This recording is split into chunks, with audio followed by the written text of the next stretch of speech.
Então, quando você coloca transparência em cima de um processo como o de desenvolvimento de padrão, todas as tentativas de manipulação, de distorção, são normalmente minimizadas. Idealmente, tem que ser um padrão internacional, que significa que aquele padrão foi desenvolvido por um grupo e foi apresentado a diversos especialistas no mundo todo para que todos eles dessem seu aval e dessem sua aprovação. O ODF foi aprovado pela ISO como a norma ISO IEC 26300 em março de 2006, por absoluta unanimidade dentro do SC34. Na época que o SC34 contava com poucos países, mas com países que realmente trabalham com desenvolvimento de tecnologia. Hoje, depois do episódio do OBXML e durante o episódio do OBXML, nós acabamos encontrando países lá como o Afeganistão, Cazaquistão, Uzbequistão e Ilhas Maurício, fazendo análise técnica e emitindo seu voto. Altera os paradigmas de utilização de arquivos de documentos, que é o que eu chamo de paradigma da caixa preta. Quando a gente imagina um documento de escritório hoje, ele na verdade, na nossa cabeça, é uma caixinha preta. Então, é uma ferramenta de manipulação de caixinha preta. Eu abro a minha caixinha preta, recheio com a minha informação e entrego com ela. Eu transmito para outra pessoa. Se ela não tiver a mesma versão da ferramenta de caixa preta que eu tenho, ela não vai conseguir abrir. Então, por conta disso, a gente se acostumou a fazer uma série de utilizar uma série de artifícios para poder acessar a informação dentro daquela caixinha preta. O mais nobre célebre deles é a existência das macros. Quem aqui já enfrentou problema com macro sabe do que eu estou falando. Macro foi a solução encontrada pelos desenvolvedores de suíte de escritório para permitir que os seus clientes pudessem manipular a informação dentro do documento. Então existia uma planilha e o cliente da empresa falava: olha, eu quero pegar o que está nessa planilha, computar determinado dado e devolver esse dado na planilha. Me fala como uma planilha está estruturada, que eu desenvolvo isso. Como se ele contasse a estrutura da planilha, ia perder o seu mercado, resolveu então criar as macros de automação, que é o que a gente tem hoje, a torta direita para todo lado. Eu costumo brincar dizendo que tem gente que faz o testamento quando está perto de morrer e fala: olha, eu vou deixar o meu carro para minha filha, vou deixar a casa na praia para minha esposa, e o arquivo minhas macros.xls eu vou deixar para o Pedro Alberto, que é um amigo que trabalha comigo no departamento financeiro há 25 anos. Isso, infelizmente, é a realidade. O problema maior que existe com as macros é que elas normalmente são desenvolvidas por pessoas que não têm a menor capacitação em engenharia de computação. O caso mais legal que eu conheço é um caso que ocorreu na Venezuela. Pegaram uma macro, migrando para o ODF, pegaram uma planilha e diziam que aquela planilha não podia ser migrada porque a pessoa não ia viver sem ela. Porque tinha uma macro que era uma macro extremamente importante. E aí convenceram o cidadão a abrir para distribuir esse código. A macro tinha coisa de 300 linhas. Entregaram isso na mão do engenheiro para ele avaliar a macro para ver se realmente dava para fazer a transformação. Ele converteu numa macro de 10 linhas. Porque o cara que desenvolveu recebeu aquela macro de alguém, passou para o outro, foi para o outro, e nenhum deles tinha experiência em programação. Então, o momento de adoção de ODF é um excelente momento de repensar a questão de macro. Transportar a inteligência de negócio junto com o dado é um equívoco gigantesco. As empresas, por vezes, perdem uma única planilha, principalmente se for a planilha de cálculo de preço, e ela entregou o segredo de negócio dela para quem conseguir ter acesso àquele arquivo. Com o ODF isso não existe, o ODF é uma caixa transparente. Isso traz excelentes oportunidades para a inovação. Sendo uma caixa transparente, o modelo mental mudando, hoje eu não preciso mais de uma suíte de escritório para manipular um documento ODF. Eu consigo gerar através de qualquer sistema e consigo recuperar o seu conteúdo através de qualquer sistema.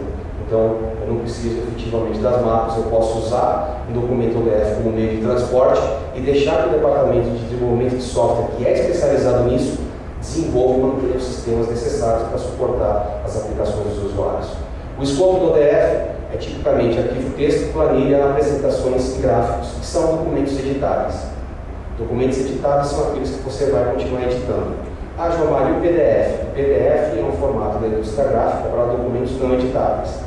Uma ressalva importante de fazer é que normalmente a gente imagina que guardando um documento PDF está resolvido e eu vou poder usar ele daqui a muitos anos.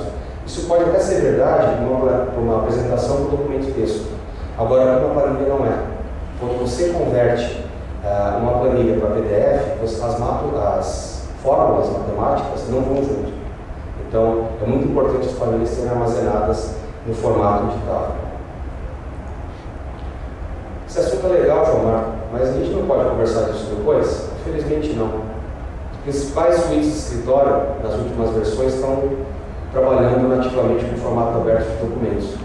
Você hoje tem que escolher se você vai trabalhar com o ODF ou se você vai trabalhar com outro padrão. Quando esse outro padrão foi lançado, como o padrão do produto da Microsoft, eu escutei algumas histórias interessantes de usuários assim, João Mar, eu recebi um documento, um e-mail com um arquivo .docx, aí eu tentei tirar o X no final para ver se ele abria e não abriu. Será que eu estou com algum vírus no meu computador? Não é só a extensão que mudou, o que está lá dentro mudou.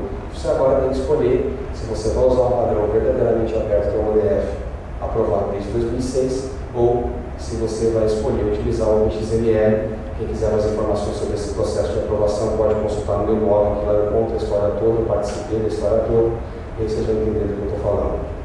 A migração vai ser feita de forma compulsória. Se você não decidir qual padrão você vai passar a adotar, em determinado momento você vai descobrir que o seu repositório de documentos tem documentos de diversos formatos. Você vai ter que passar dali em diante a armazenar diversos programas e versões diferentes dos programas para poder acessar esses documentos. Por isso é muito importante, porque a migração acaba sendo feita com novos documentos e depois tendo que tratar o legado. E isso é um processo de mudança. E esse processo tem que ser gerenciado. Muita gente fala, poxa, mas você está falando de um negócio que é tão pequeno, são aquelas 3 letrinhas no final do documento. Na verdade, o formato de um arquivo é a pontinha do iceberg, que é esse iceberg, essa proposta que foi feita pelo Rob Will, que é o coordenador do Comitê de Desenvolvimento do ODF, lá dentro do OASIS, que é a entidade que desenvolve o padrão, e ele diz o seguinte: os dados são armazenados através de um formato de arquivos, para que uma aplicação possa acessar. Essa aplicação é desenvolvida através de uma série de APIs e bibliotecas de sistema operacional dentro de um sistema operacional. E esse sistema operacional utiliza BIOS e drivers para poder acessar um hardware.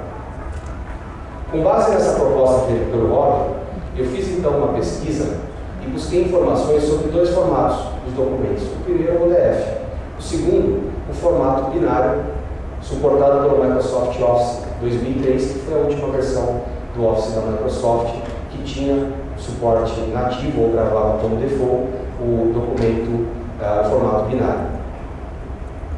O que eu acabei encontrando foi isso.